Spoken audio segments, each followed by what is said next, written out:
حامدا مصليا وبعد د غونډې ټولو محترمو ګډونوالو ته په احترام او درناوي په لومړي سر کې د افغانستان اسلامي امارت په استازیتوب د تاجکستان هېواد له حکومت څخه خاصتا د روسیې فدراسیون د معارف وزارت څخه مننه کوم چې په دغه ډول مهمو مسایلو او موضوعاتو باندې یو مشترک کنفرانس جوړ کړی دی. دا چې افغانستان اوس الحمدلله د یو خپلواک اسلامي نظام څښتن دی او د نړۍ د ټولو هېوادونو سره د دوه اړخیزو حسنه اړیکو درلودلو ته ژمنتیا او لیوالتیا لري. غواړو ګران هېواد افغانستان د لوړو زده کړو په برخه کې د نړۍ د علمي کاروان غښتلی ملګری کړو او خپل ولس د هغو پرمختګونو او اسانتیاوو برخمن کړو چې د نړۍ نور پرمختللي ولسونه ورڅخه برخمن دي. ښکاره خبره ده چې د افغانستان اسلامي امارت د حاکمیت له اعادې او د نوي حکومت له جوړېدو وروسته د ګڼو ننګونو سره مخ و، خو د ولس د پیاوړي همکارۍ او د مسؤلینو د نه ستړي کېدونکو هلو ځلو په نتیجه کې الله تعالی اسلامي امارت پر ګڼو ننګونو او ستونزو برلاسی کړ او په امنیتي، اقتصادي، تعلیمي، تحصیلي او سیاسي برخو کې د پرمختګونو لپاره لاره ورته خلاصه شوه. په تعلیمي او تحصیلي ډګرونو کې د اصلاحاتو پروسه په ښه ډول مخته روانه ده، خو په ټولو شرعي، کلتوري او مالي برخو کې د ستونزو، ننګونو او محدودیتونو په اړه اساسي کار روان دی. اسلامي امارت د هېواد د ټولو وګړو لپاره د هر ډول اداري او اخلاقي فساد خلاص پرمختللی تعلیمي او تحصیلي نظام غواړي چې له برکته یې افغان ولس په مادي او معنوي ډګرونو کې ارتقا او پرمختګ وکړي. د هېواد تحصیلي نظام په تېرو دورو کې سخت مادي او معنوي زیانونه لیدلي.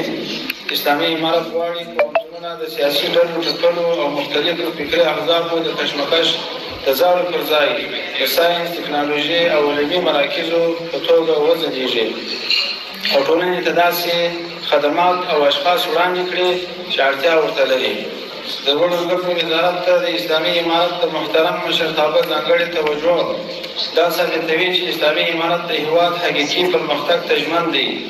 هڅه روانه ده چې د افغانستان پوهنتونونه د تدریسي محور سره یو ځای تحقیقي محور هم خپل کړي او د دې کار لپاره پراخ تشکیلات منظور شوي دي.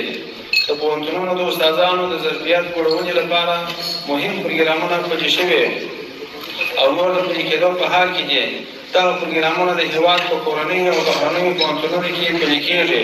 د هېواد د علمي کدرونو څخه په استفاده مو په زیاتو حکومتي او خصوصي پوهنتونونو کې د لیسانس او فوق لیسانس ګڼ شمېر برنامې ایجاد کړي چې عملاً یې چارې روانې دي.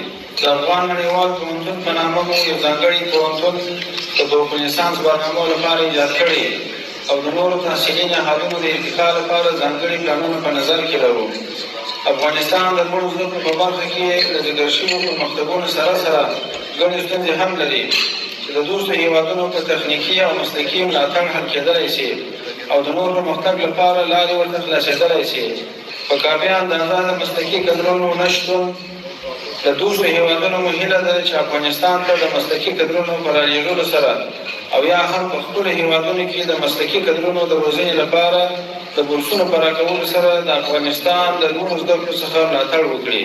د معیاري زیربنا کمبود بله ستونزه ده چې ستاسو ملاتړ ته پکې اړتیا لرو.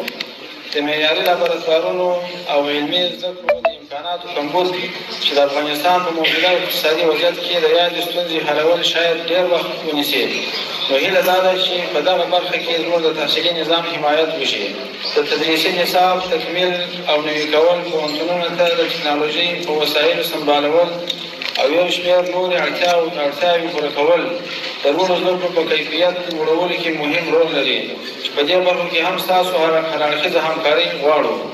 د خپلو خبرو په اخر کې د نړۍ پر هېوادونو غږ کوو چې د افغانستان پر اوسني حکومت پوره باور وکړي او مثبتې اړیکې ورسره جوړې کړي. د لسیزو جګړو راوتلی افغانستان سره د نورو برخو تر څنګ په تحصیلي ډګر کې پوره همکاري وکړي او له سیاسي ملحوظاتو پرته په دغه برخه کې د افغان ولس ملاتړ وکړي.